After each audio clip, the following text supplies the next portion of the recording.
Misak Manouchian, héros de la résistance communiste et poète réchappé du génocide arménien, fusillé par l'occupant nazi le 21 février 1944 au Mont-Valérien avec 22 de ses camarades et entré au Panthéon il y a un an exactement.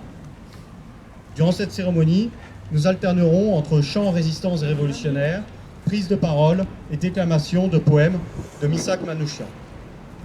Maintenant, le chant des partisans. Et contrairement à ce qui est d'usage, nous vous proposons de le chanter a cappella, c'est-à-dire sans accompagnement, afin d'offrir à ce chant tout le cœur qu'il mérite.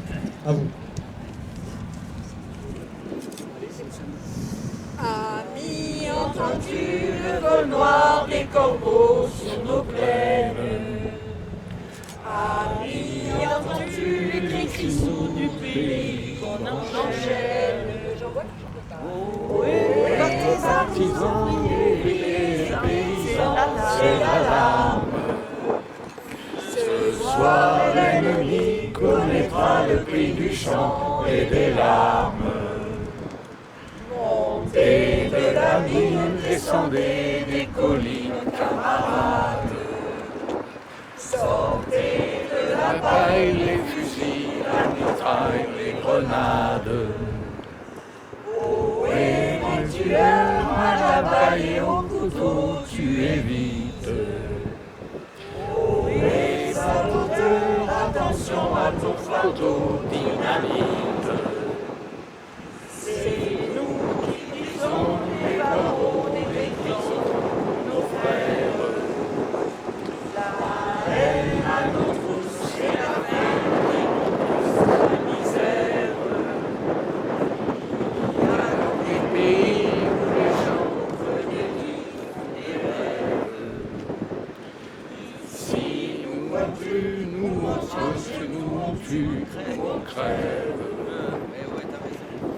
Si chacun sait ce qu'il veut, ce qu'il fait quand il passe.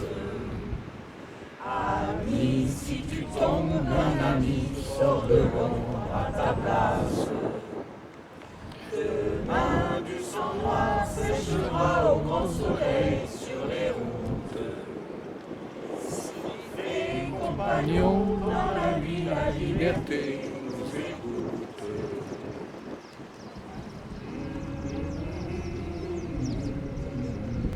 Prise de parole de Cédric Tuclot pour le Parti communiste français.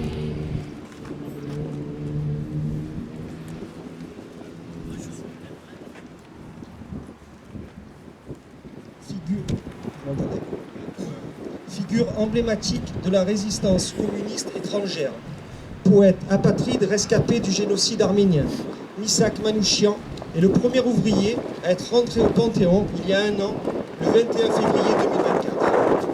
Ouvrier qui a travaillé au chantier naval de la Seine aux côtés de salariés au savoir-faire exceptionnel, reconnu en France et partout dans le monde. Que raconte la panthéonisation d'un ouvrier communiste, membre des FDP, MOI, si ce n'est l'aboutissement d'un long combat pour reconnaître dans le héros de l'affiche rouge l'invincible libérateur, figure de proue de l'engagement des étrangères et étrangers dans la résistance française. Mais que signifie cette panthéonisation quand, un an plus tard, on entend scander « Paris est nazi » par les descendants de ceux qui ont traqué, torturé et fusillé Manouchian et ses camarades parce qu'ils s'étaient dressés contre le fascisme et l'oppression nazie. Cette attaque fasciste, perpétrée en 2025, en plein Paris, pourrait avoir des airs d'anomalie ou d'exception, alors qu'un an plus tôt, on y célébrait la résistance étrangère sur les marches du Panthéon.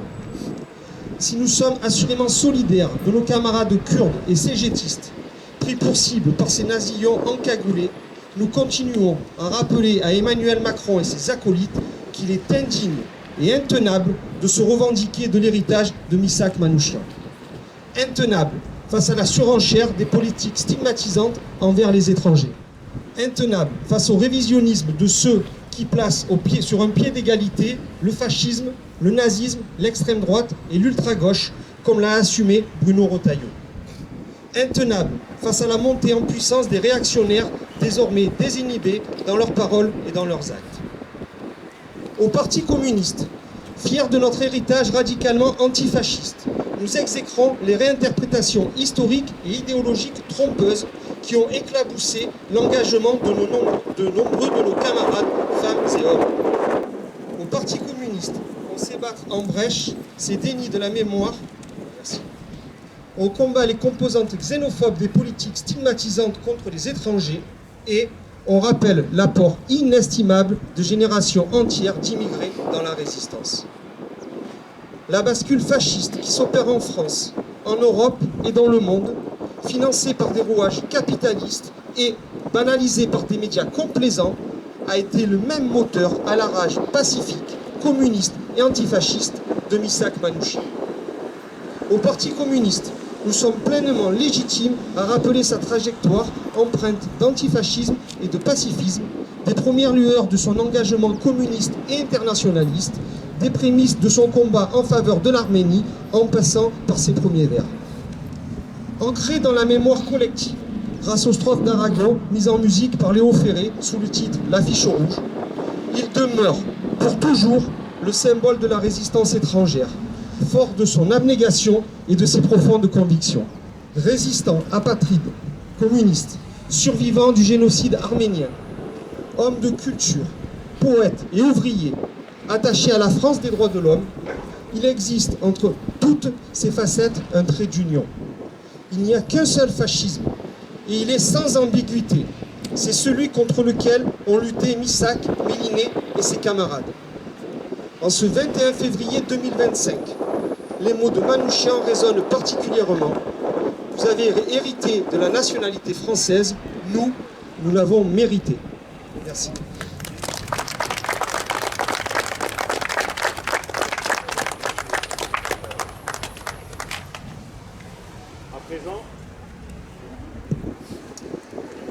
À présent, une lecture du poème Travailleurs immigrés, lu par Daniel Dorel.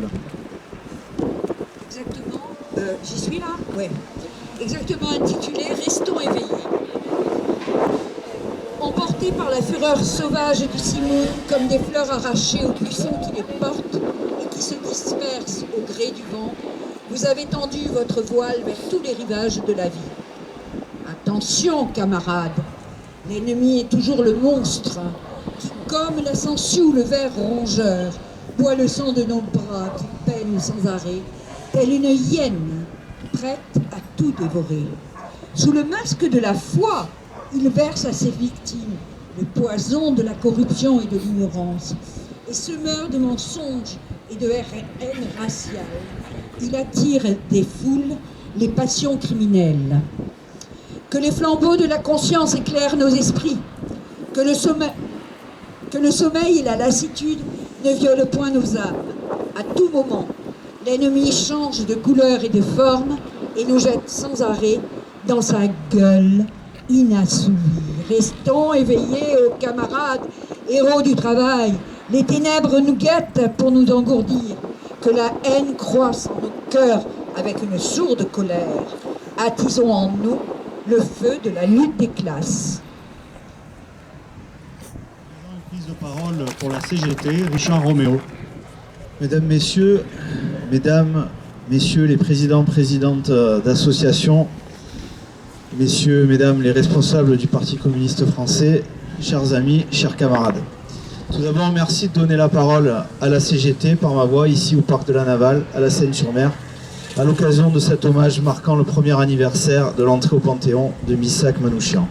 Ce résistant et poète arménien, communiste, qui avec son épouse Méliné ont œuvré au sein du groupe Manouchian entre 1942 et 1944. Il y a 81 ans, jour pour jour, le 21 février 1944, étaient fusillés au Mont Valérien 22 membres des francs-tireurs et partisans de la main-d'œuvre immigrée, rejoints ensuite par la Roumaine Olga Bancic, seule femme de leur réseau décapitée à Stuttgart le 10 mai 1944. 23 étrangers et nos frères pourtant, comme l'a écrit Louis Aragon dans le magnifique poème qu'il leur a dédié. Notre émotion est à la mesure de l'événement qu'a constitué l'entrée au Panthéon de Missak et Méliné Manouchian et l'inscription en lettres d'or du nom des 22 autres membres des FTP, torturés puis fusillés. À leur nom s'ajoute aussi celui de Joseph Epstein, dirigeant FTP Moi, polonais arrêté en même temps que Manouchian, fusillé le 11 avril 1944. Nous sommes un an plus tard, un an après une journée historique, qui voulut, me semble-t-il, être tout de même récupérée, et le mot est faible, par le pouvoir, qui est depuis en sursis politique, grâce aux forces progressistes qui, encore une fois, se sont levées en juin dernier contre le péril fasciste. Par ma voix, je tiens à exprimer la reconnaissance de toute la CGT envers celles et ceux qui ont œuvré à faire entrer au Panthéon Missak et Méliné Manouchian et les 23 FTP MOI. Vous êtes membre d'associations ou de fondations mémorielles, vous êtes universitaires, certains sont élus de la République, vous êtes tous et toutes battus pour qu'enfin ces femmes et ces hommes soient reconnus par la nation et puissent prendre place dans ce lieu réservé aux grandes personnalités de notre pays. Nous vous remercions chaleureusement. Cette victoire vous honore, comme le fait de rendre cet hommage un an plus tard, afin que la mémoire se mêle aux espoirs d'avenir, tant le combat mené il y a 80 ans doit nous servir d'appui indéfectible. Enfin, la place des étrangers du mouvement ouvrier dans la résistance est reconnue. La résistance, les étrangers l'ont payé au prix fort. Les membres des FTP-MOI représentent près d'un quart des fusillés du Mont Valérien. Fusillés parce que résistants, fusillés parce qu'étrangers, fusillés parce que communistes et fusillés souvent aussi parce que juifs. Pourtant, il aura fallu 80 ans pour qu'ils et elles soient reconnus comme étant morts pour la France. Leur entrée au Panthéon démontre que la France a toujours été riche de sa diversité. Que la France n'est pas une communauté d'origine, mais bien une communauté de destin. La panthéonisation de Missak et Méliné, c'est la réparation de cette injustice. C'est un message universel qui souligne combien les idéaux d'égalité des droits, sans distinction de naissance, de croyance, d'apparence, pour lesquels Manouchian et ses camarades ont donné leur vie, peuvent soulever le monde entier. Mais ce nouvel unanimisme, je l'ai dit au début de ce discours, autour de la mémoire ne doit pas dénaturer ni dépolitiser leur héritage.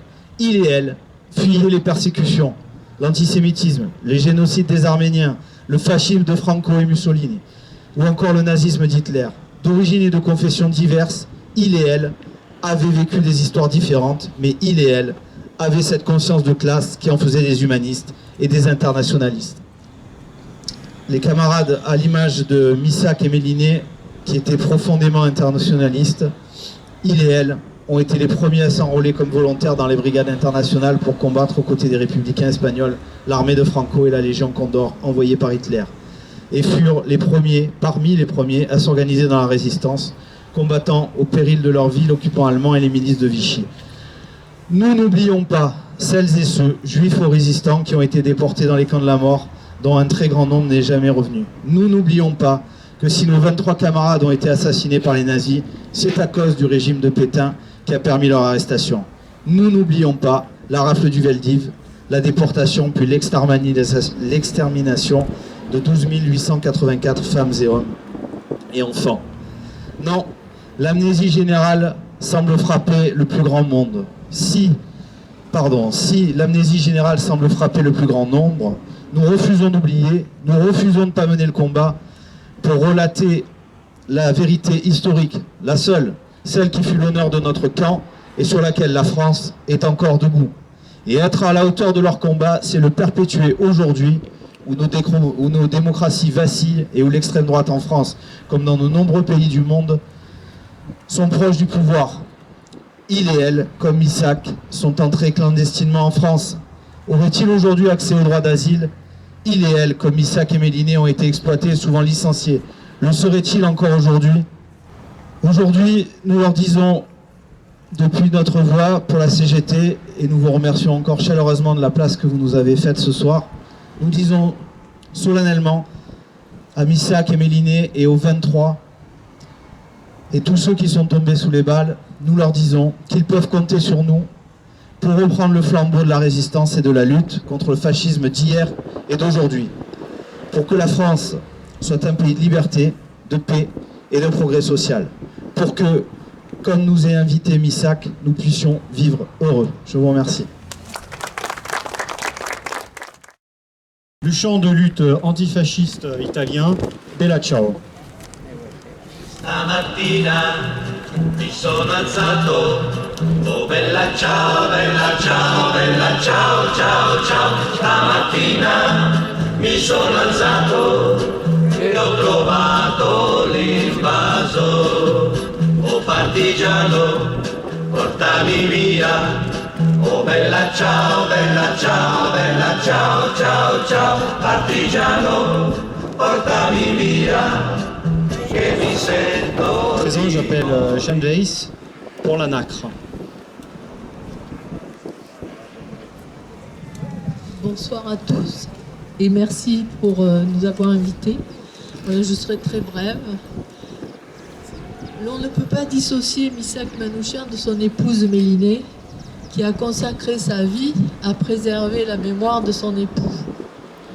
On ne peut pas le dissocier non plus, comme l'ont dit les orateurs précédents, de ses camarades de lutte.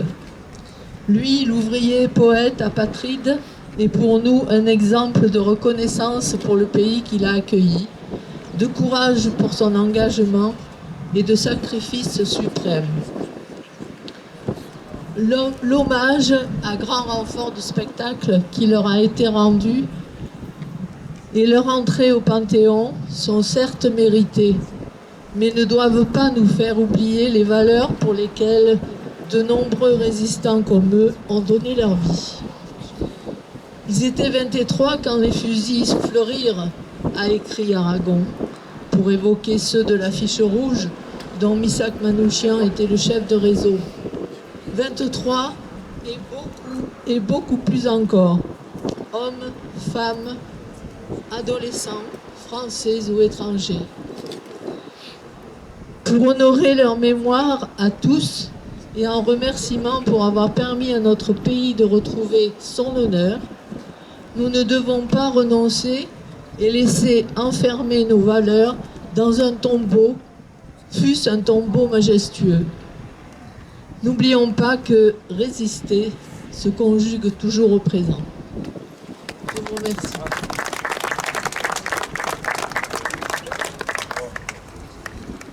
Lucien Connac pour les associations des anciens des chantiers, Amiens et CRCN.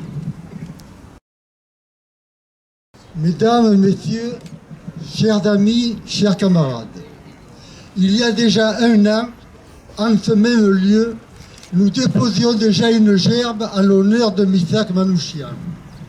En honorant ce grand homme, ce grand résistant, nous honorons à travers lui tous les anciens travailleurs des chantiers dont il fut un des leurs et qui, comme eux, a partagé les mêmes combats.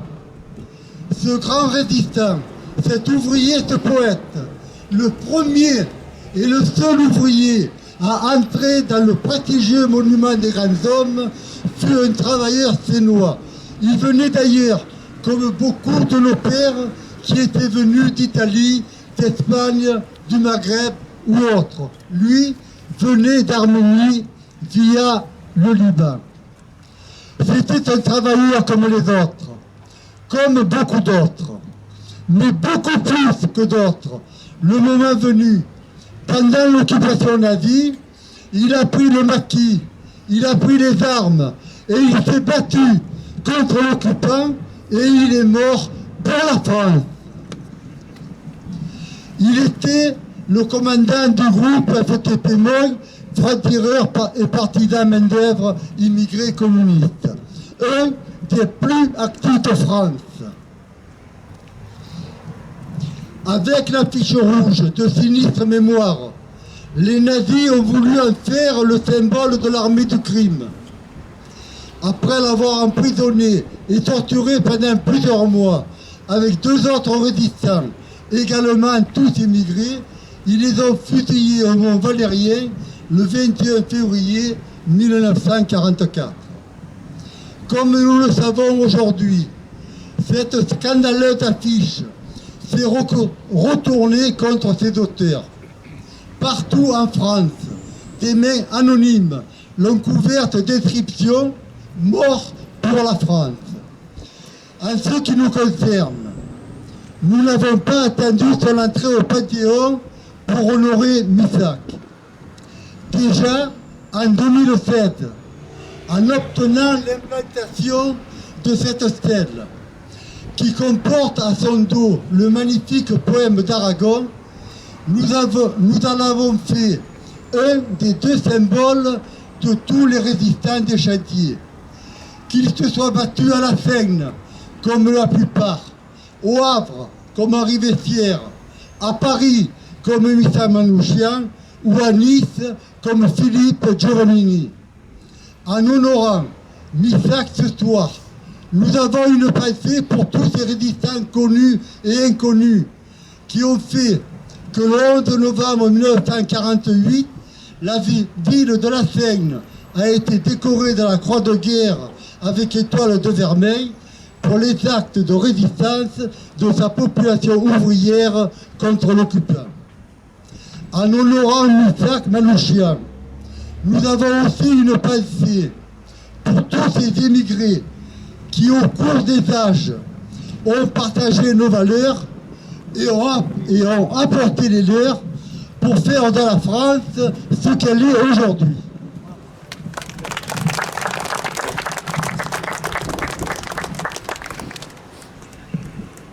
Nous allons maintenant procéder au dépôt des gerbes. Donc je laisse les porteurs se mettre en place.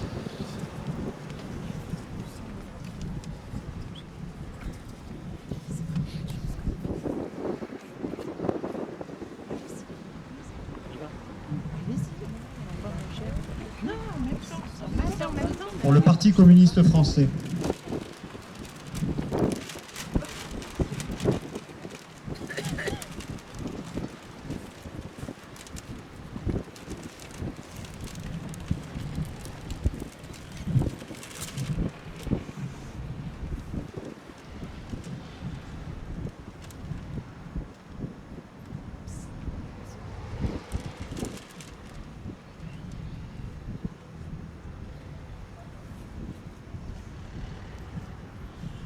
Pour la municipalité de la Seine-sur-Mer.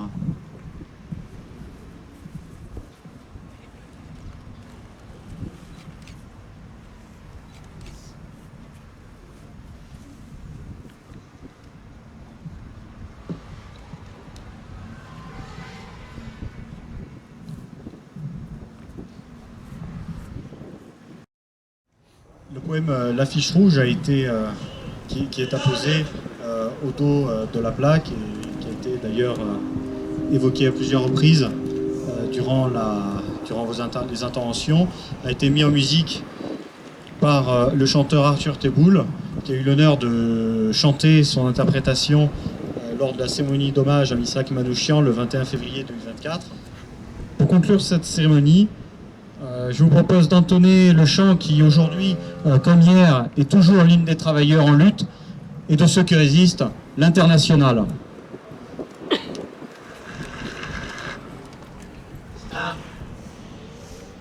Debout les damnés de la terre, debout les forçats de la faim, la raison de nos sous-cratères, c'est l'éruption de la faim. Du passé, faisons table rase, tous les esclaves, debout, debout. Le monde va changer de base, nous ne sommes rien, soyons tout. C'est la lutte finale, groupons-nous et demain, l'internationale sera le genre humain.